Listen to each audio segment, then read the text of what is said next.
adalah kelanjutan vlog yang kemarin yang kita ngobrol sama Olive tentang buku yang dia buat ini. Sekarang kita bakal nanya beberapa tentang kehidupan Olive dan nanya juga sama Olive tentang masalah-masalah yang sering dihadapi para remaja sekarang ini. Mau tahu apa aja? Check this video. Tuh. Nah, oke. Yang pertama yang mau gue tanyain ini adalah pasti yang sering dihadapi, masalah yang sering dihadapi dan juga kita mungkin pernah ngalamin ya. Gimana sih cara menanggapi masalah bully yang sering dilakukan di sekolah gitu? Menurut lu gimana tanggapannya, cara menghadapinya? Tanggapan cara menghadapi sebenarnya tuh pertama kalian pertama juga harus pasang badan ya. Pasang badan, kalian juga harus siap yang namanya tuh dihujat orang, dibully orang, ataupun dijelek-jelekin, injak-injak. Itu harus Sering banget kita alami ya. juga. Karena dulu basically di sekolah kita, di pas kita SD pun dulu kita juga Saya sering, salah satu korbannya juga. ya saya juga, kita tuh sering banget diinjak-injak dulu harga dirinya. Dan Apalagi sama kakak kelas ya yang paling ya, biasa ya. ya. Dan itu bukan hal yang mudah menurut gue, karena dulu gue sebagai salah satu perempuan yang ada di angkatan gue tuh benar-benar tuh bukan hal yang menurut gue tuh mudah untuk dilawan rasa sakitnya. Jujur tuh susah, tapi dari situ kita bisa overcome banyak hal ya dia. Dan kita bisa survive gitu loh, dan kita bisa tetap fokus belajar dan tetap menjalani apapun itu loh, yang whatever it takes that will come, kita tetap overcome aja lah ya. Iya, benar. Nah, pertanyaan yang selanjutnya adalah kan banyak nih biasa para remaja dan yang sepantaran kita gitu di luar ngadepin masalah-masalah berat dan kadang suka depresi juga. Mungkin tadi yang depresi udah dijawab sama Olive di part yang ke-1, kalian bisa nonton di vlog sebelumnya. Nah, kalau yang ini adalah gimana sih menurut Olive cara menghadapi masalah yang sering dialami para remaja sekarang ini di luar sana, masalah-masalah berat atau ringan gitu, banyak lah. Untuk masalah berat yang tadi gue udah bilang, you have to overcome it, you have to be ready, whatever it takes gitu loh. Harus bisa di overcome, dan kalian tuh harus kuat, harus pasang badan. Karena kalau misalnya kalian merasa kalian nggak sanggup, percaya nggak percaya, kalian akan mudah mental breakdown dan bisa aja kalian mudah stres. Dan gue tuh dulu pernah gitu, karena gue tuh jujur aja gue tuh dulu anaknya bodoh banget, terutama dengan friendship. Karena dulu tuh gue adalah korban bully, dan menurut gue tuh dulu tuh hal yang sangat menyakiti, dan gue tuh nggak biasa. Cuman karena gue sering dibully bertahun-tahun, ujung-ujungnya gue kayak udah merasa, you know what, I think it's nothing gitu loh. Kalau misalnya lu bisa overcome, lu tahu gitu loh, percaya nggak percaya, lu pasti bisa gitu loh untuk dilawan. Lu tahu caranya, karena sebelum lu peduli sama orang lain, lu harus tahu caranya untuk bisa peduli sama diri sendiri, sayangi diri sendiri, dan juga kebatasan hidup lu gitu. Kalau misalnya lu punya kebatasan hidup lu sendiri dan lu tahu apa kebatasannya itu, lu pasti bisa survive. Percaya nggak percaya, lu pasti bisa. Oke, next adalah menurut lo ini kan banyak pasti. Nah, gue juga mungkin pernah ngalamin, mungkin lo juga mungkin pernah mengalami juga. Pernah nggak sih kita punya mimpi dan mungkin orang-orang juga punya mimpi tapi nggak disupport, malah kita dijatuhkan gitu? Yes. Gimana cara ngadepinnya tuh kalau begitu? Yes. Gue jujur aja pernah, sering, sampai sekarang masih sering, sama orang tua gue sendiri apalagi, pernah sakit memang. Cuman gue tuh tipe orang yang kalau misalnya gue mau ini, gue mau itu diwujudkan, apapun itu, apapun yang terjadi, whatever it takes, whatever it will be, whatever the risk is. Tapi kalau misalnya menurut gue merasa gue sanggup, kenapa? selagi halnya masih positif. Iya. Kalau misalnya kayak lo ngerasa lo bisa kan ya sikat aja. Ya Benar. kan? Ya nggak Iya. salah juga kan? Ya menurut gue sih itu bukan hal yang salah ya, apalagi kalau misalnya lo mau mulai menabung, atau misalnya lo mau kuliah abroad. Nah itu menurut gue lo bermimpi sesuatu hal yang gitu itu sangat normal, dan itu malah hal yang positif dan bagus. Jadi ya just do whatever you want, dream whatever you can, dan itu bukan salah satu hal yang menurut gue tuh salah. Itu bukan dosa, tapi itu malah hal yang bagus, karena lu percaya nggak percaya, kalau misalnya lu bisa dapat, you can afford to buy it, you can afford to get it, kan nggak salah kan? Siapa tahu dengan begitu bisa membanggakan orang lain dan bisa membantu orang lain juga. Yes, apalagi kalau misalnya lu bisa mendapatkan itu sendiri tanpa duit orang tua lu. Percaya nggak percaya, gue percaya orang tua lu pasti bangga, karena nggak mungkin lu selamanya bakal hidup di bawah uang orang tua lu terus. Lu pasti kerja, lu harus kerja walaupun Berlatih untuk dewasa nanti. ya. Nah, sekarang kita bakal nanya tentang kehidupannya Olivia. Nah, ada nggak sih mimpi lo yang mungkin belum tercapai sampai sekarang ini, dan apa mimpi yang udah tercapai selama ini? Yang belum tercapai ya, Pasti banyak, tapi Pasti singkat banyak. aja, dikit aja. yes of Beberapa. course. Dari yang belum tercapai dulu ya. Ya. Yang belum tercapai banyak sih sebenarnya. Gue selalu ngerasa gue nih, nilai gue di sekolah ini masih kurang. Sama. Ya, I think a lot of students things like that. Sama right? lah. Ya. Like, ya walaupun menurut orang tua gue mikir kayak nilai gue tuh mulai cukup memuaskan sekarang, dan mami papi gue udah mulai seneng dengan nilai gue yang gue bisa naikin terus dan membuat mereka senang. Tapi menurut gue, I think I can do better gitu loh.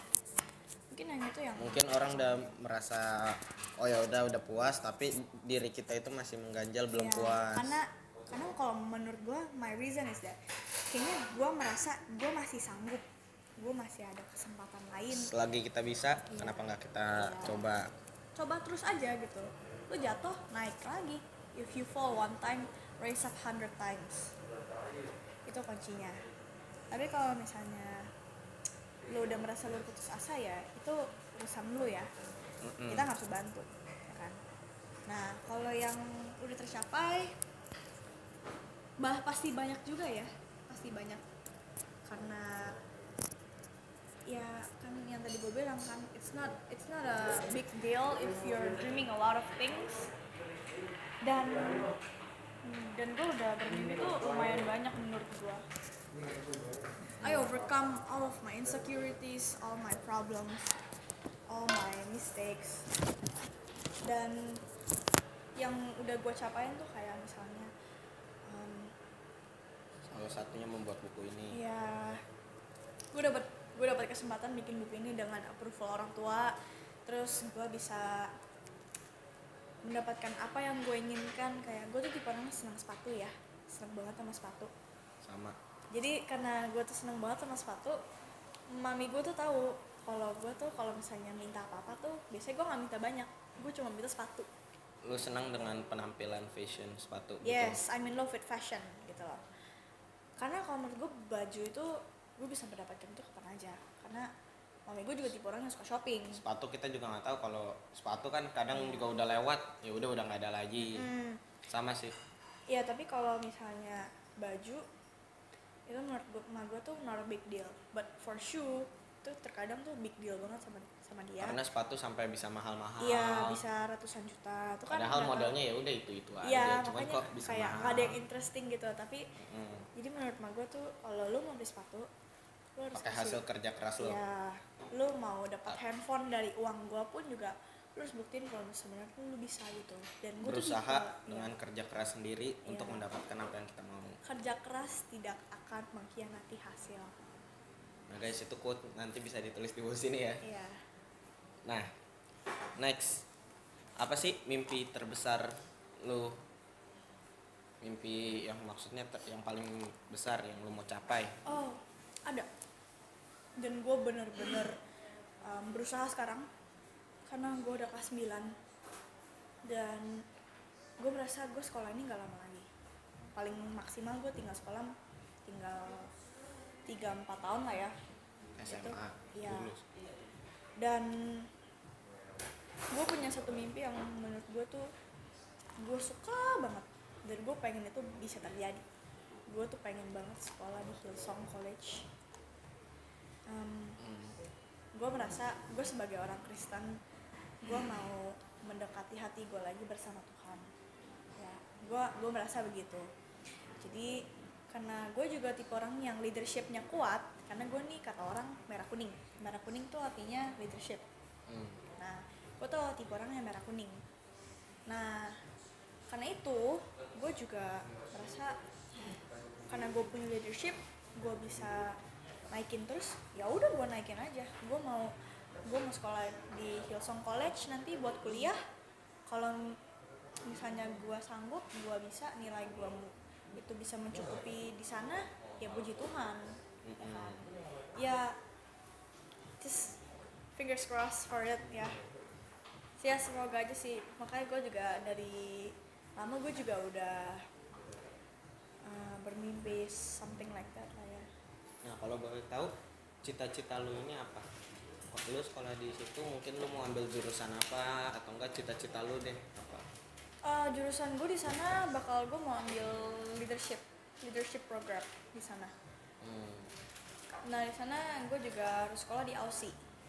Gue harus jauh-jauh ke Aussie buat sekolah gitu. Jadi gue harus abroad. Karena di sini juga ada, tapi gue merasa kalau misalnya gue bisa di sana. Kenapa nggak ambil kesempatan? Iya. Mami gue juga nggak ngelarang. Nah gini tipsnya tuh kayak kalau misalnya lu bisa sekolah di luar, ambil. Apalagi dapat scholarship kan. Nah scholarship kan lebih bagus lagi, lu nggak perlu bayar, orang tua lu nggak perlu keluarin duit lagi, ya why not gitu loh. As I said tadi kan opportunity itu nggak boleh disia-siain kalau di prinsip gua kan. Berarti sama ya, lu mimpi terbesar lu itu adalah lu pengen sekolah di luar. So far sih sekarang itu ya, sekolah di luar di Hillsong ya. Kalau gue sih mau ngambilnya itu kan kita sama nih 9 ntar lulus SMA mungkin kalau Olivia langsung masuk ke Hillsong, puji Tuhan masuk. Dan kalau gue mungkin ambilnya masuk ke FDA, Flight Deck Academy. Gimana tuh? Sekolah penerbangan gitu. Oh, lu mau jadi pilot? Flight attendant? Bukan flight attendantnya, pilotnya. Oh, lu mau jadi pilot? Yap. Mudah-mudahan bisa. Bagus lah kalau misalnya bisa. Aminin aja ya. Kalau bisa mencapai mah ya. Nah, mungkin sebelum kita akhirin beberapa, ada yang mungkin pertama ada yang mau disampaikan nggak buat orang tua Olive yang mungkin nanti nonton video ini, mau disampaikan nggak selama ini gitu? Of course I want to say thank you ya. Mungkin melalui pesan ini dari thank you itu tidak akan mencukupi ya. Karena thank you is just a word that means a lot to people. Tapi menurut gue melalui gue ngomong thank you ini, gue merasa gue gak akan pernah menggantikan itu. Karena dia udah kayak mereka udah gedein gue tuh benar-benar dari melalui gue masih mengandung gue, kasih gue makanan dari dia ke uangnya itu. Kayak menurut gue tuh itu pun gue nggak bisa memenuhi lagi gitu loh. Sebenarnya hal yang simple buat kita berikan itu, tapi bagi mereka itu adalah hal paling besar. Kita cuma ngucapin thank you, tapi mereka udah hal paling besar buat itu, orang tua. Karena kalian tahu nggak banyak anak muda yang mudah ngomong thank you, I'm sorry, I love you. Itu sangat sulit bagi banyak anak muda. Dan jujur aja gue ngomong I'm sorry ke orang tua sama thank you aja tuh sulit banget ya. karena gue jujur aja gue tuh bukan tipe anak yang sempurna, dan gue juga ngerti bahwa orang tua gue tuh bukan orang tua yang sempurna juga buat gue.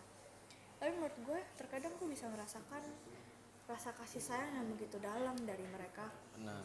yang membuat gue tuh bisa merasa gue sayang banget sama mereka lebih dari sayang sama diri gue sendiri. I can love them even much more deeper than I love myself gitu loh. Benar. Kita aja sama guru aja yang ngajarin kita beberapa saat doang aja udah sayang, apalagi sama orang tua ya Yang lahir. kita tinggal sama dia tiap hari gitu loh. Hmm. Ya kan, ketemu setiap hari ya kan. Lo dari kecil sampai sekarang lo bisa gede begini, siapa yang bangunnya dia? Udah cari nafkah buat kita, kerja keras buat kita, gedein kita, kasih kita makan, tempat tinggal. Itu kan bukan hal yang mudah loh, karena gue dari kecil juga gue pernah hidup susah, gue pernah hidup bercukupan, gue pernah hidup penuh penderitaan. Itu gue udah lewatin banyak selama gue hidup sekarang, dan Belum masih kedepannya kita masih iya, panjang. gue gak akan tahu di depan nanti tuh gue bakal gimana kan. Cuman I'm looking forward ya, terus terang aja gue I'm excited for it. Selama kita dari kecil sampai sekarang aja udah ngalamin banyak tantangan, apalagi di masa depan pasti makin banyak dan makin besar. Nah guys, buat kalian jangan lupa untuk ucapkan terima kasih kepada orang tua kalian setelah nonton video ini. Setiap hari kalau bisa kalian ucapkan. Nah, mungkin ada nggak yang mau Olive sampaikan juga pada mungkin teman-teman semua yang ngedukung Olive, contohnya sahabat-sahabat lo gitu? Ada sih, pasti gue kangen banget ya lah, udah apa ya, di tengah pandemi gini gue nggak bisa ketemu mereka. Apalagi sama kita ya, anak-anak mantan anak SD sekeliling pasti banyak lah yang lain juga teman-teman Olive gitu. Yes, mungkin untuk sekolah sekarang gue nggak gitu big deal ya, karena hampir setiap minggu gue juga ada prayer night bareng mereka kan. Gue bisa ketemu mereka via Zoom. Tapi untuk yang dari anak-anak Bentry, Bentry Banyak ya. yes, a lot of memories in there. Dulu kita bercanda bareng guru, Bercanda dari kita dimarahin bareng-bareng, satu kelas dihukum sampai bareng. hukum bareng, bercanda bareng, Kayaknya- susah bareng. Kayaknya kita 6 tahun bareng aja tuh banyak banget loh memorinya, Benar. ya kan? Dan kita nggak bisa mengulang itu lagi. Dulu sampai kita pernah bilang kalau kita benci sama guru, tapi sekarang malah kangen. Iya, ada banyak guru yang udah keluar juga, ya kan? Salah Contohnya? satunya, Pemilik tempat ini. iya, dia juga udah, aduh, hard to explain ya. Nah kalau kalian setuju nanti gue bakal bikin vlog kita ketemu sama istilahnya apa, reuni sama anak-anak Bentry lainnya, anak-anak SD reuni. Nanti kita bakal bikin vlognya, kalau kalian setuju tulis di kolom komentar. Nah terakhir sebelum kita tutup adalah pesan apa yang bisa Olive berikan untuk teman-teman di luar sana. Oke. Untuk anak-anak di luar, mungkin juga buat orang tua ya, please stay positive. Apalagi tentang pandemi ini ya, karena it's gonna be hard for everyone, because kita nggak bisa kemana-mana dan kita harus stay at home, kita nggak bisa ngapa-ngapain kan. Just think a positive side, keep on thinking optimistic, karena itu juga harus ada. Karena kalau misalnya kalian nggak mikir sesuatu yang positif, kalian akan tetap mikir negatif terus. Itu akan sulit untuk hidup kalian selama karantina ini pun sendiri. Kalian akan menyusahi diri kalian sendiri, karena you don't know what else to think except the negative things. Tapi kalau misalnya kalian bisa mikir yang positive thinking, itu bisa merubah mindset kalian, itu bisa merubah hidup juga. Kalau dari gue, itu merubah hidup gue dan gue suka. Nah oke. Kita juga udah ngobrol panjang dari tadi. Nah kalau teman-teman mau beli buku ini, kalian bisa kontak DM gue. Olivia di Instagramnya di mana? Bisa di DM di Olive Chandra. @Olive Chandra. Dan mungkin ada lagi yang bisa kontak lain mau beli buku ini di luar. So far atau dari Live Talk Asia. Nih guys, Live Talk Asia ada di sini.